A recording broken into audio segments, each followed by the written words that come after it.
Good afternoon, everyone. I'm glad you're here and you're still awake at 4:30. Today we're going to introduce a different way of looking at youth, handsomeness, and beauty to be equal gender here. We have to first ask ourselves a very simple, fundamental question. Do we understand what youth is? And that may sound funny to you, but the real problem is that we don't. Look at the people around town that have had facelifts and brow lifts. They don't look like themselves. They don't look more youthful.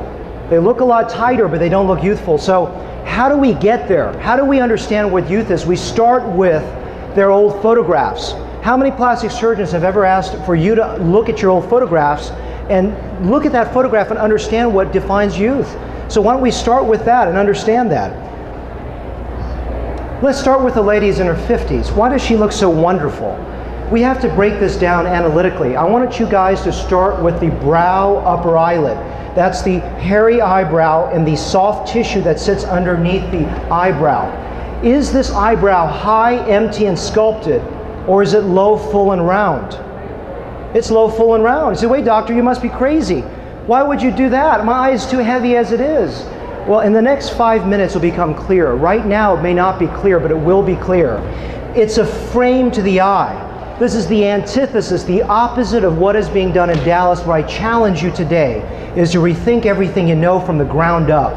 So think of volume, think of the fullness around the eyes that creates a beautiful frame that will make the eyes open up. There's also a heart-shaped face. We're going to talk about more what the significance of that is in a moment. Let's look at the opposite. Is that eye on the right looking good to you? If it does look good, I ask you to leave the room. The idea is that that eye looks terrible because the brows are higher than they were in her 30s. So do I need to do a brow lift? I haven't done them in 3 years. I want to re-challenge everything you know, so get rid of the two-finger rule. What is the two-finger rule? Doc, doesn't that look better? No, it doesn't. I'm going to challenge you, okay? When I did brow lifts and I did to the patient, don't you think you look better? The patient goes, yeah, but I don't look like myself. That's a problem. Let's continue and understand facial shape. Adding fat, will it make you look fat? No, it'll make you slimmer. So wait a second, doc, you're going to make my eyes look less heavy by adding fat, and you're going to make me look slimmer by adding fat? Yes. Look at this mother-daughter pairing. What is the difference in aging that goes on right now?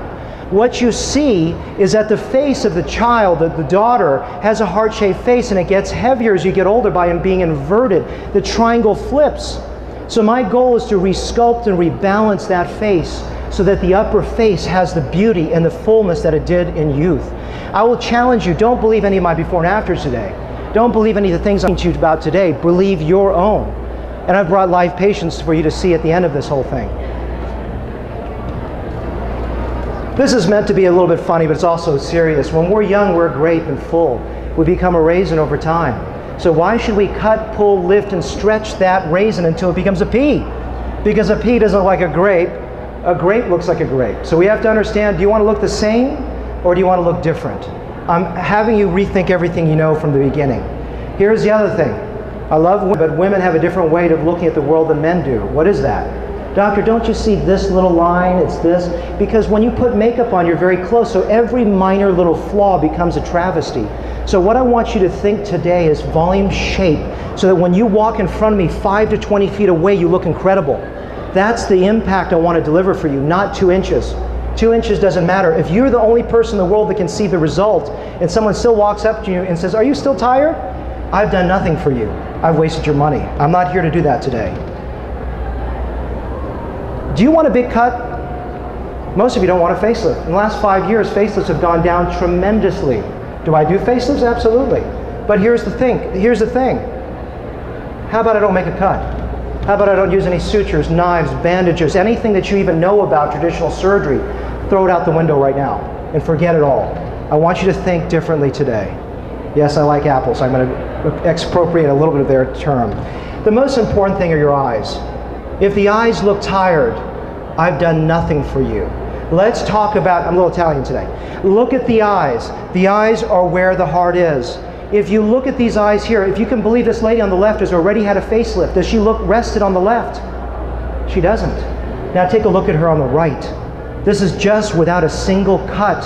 The brow is filled with fat, the lower eyelid, the cheek. Does she look fatter? Or does she just look more rested? Don't believe my photos, believe yours. Go back and look at your photos when you're 30, 32, 35. When they thought they looked the best, it usually is not in the mid-20s. You'll be surprised. Because a lot of times it's baby fat, they look too round.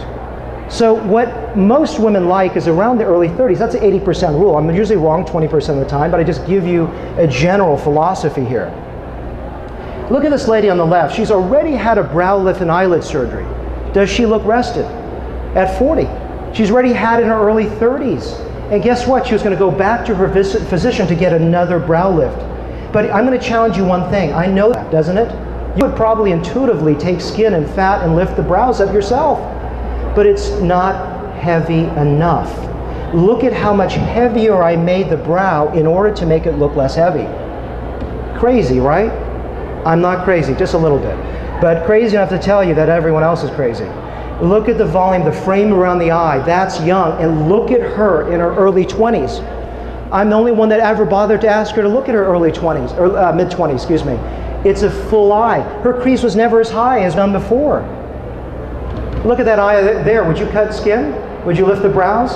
If you look carefully, I brought her brows down. I framed the crease lower. It's fuller. That's what's so beautiful about this. It's volume. It's understanding not to make someone fat, but the artistry behind how to do this. You say, well, I've seen fat graft results. They don't look like yours. You're right. This is art. This is my passion. This is my art. So I deliver a different product. If you take a look at this lady, do you want to cut skin? Yes, you do, don't you? That's okay, I do. Intuitively, I want to cut skin, but I'm not going to do it because it's actually deflation. It needs to be filled. I filled it. I gave her volume because volume is what she had. If you start with your old photos, you'll begin to understand this is predicated on reality. Here's a young lady at 41. She has an empty eye. Why? Is it aging? It looks aged. No, it's because she had a brow lift and traditional eyelid surgery that took the frame away. I put it back in. So now when I tell you I'm going to bring your brows down, you won't think I'm crazy. I'm not crazy. What's crazy? I'm up. Do you like this? No, I don't. If you do, you're in the wrong room. We're going to talk about volume shape today. Understanding the fundamental aspect of how to design a face that looks gorgeous. So forget the 2-inch mirror. Pull yourself back 5 feet. All my photographs are taken rigorously, consistently with the same lighting, same room, same distance, same camera, same settings with no ambient light. And I have a 7-minute video on my website declaring how rigorous my photography is. But if you think about why I don't use a flash, how do you and I see each other in 99% of our existence with just overhead lights? So what I do is I replicate that. This is not a single spotlight coming down. They're uniform embankments of light. But it's understanding the volume that is shown by just overhead lights. Does this lady look fatter after fat grafting, or does she look thinner? She looks thinner. I didn't do a facelift. I didn't do liposuction. I gave her volume in the right places because what I've done is taken a wide face and slim it. And sometimes I take a thin face in it. This is a lady on the left who's already at 49, had a brow lift, upper lower eyelid, and facelift. Does she look rested? But I've widened her face here. Is that okay in this case? To me it is, because what I've done is designed a beautiful face that looks 35. Her husband thinks she looks 35. She's 49. So this is rethinking everything you know. Sometimes you narrow, sometimes you widen.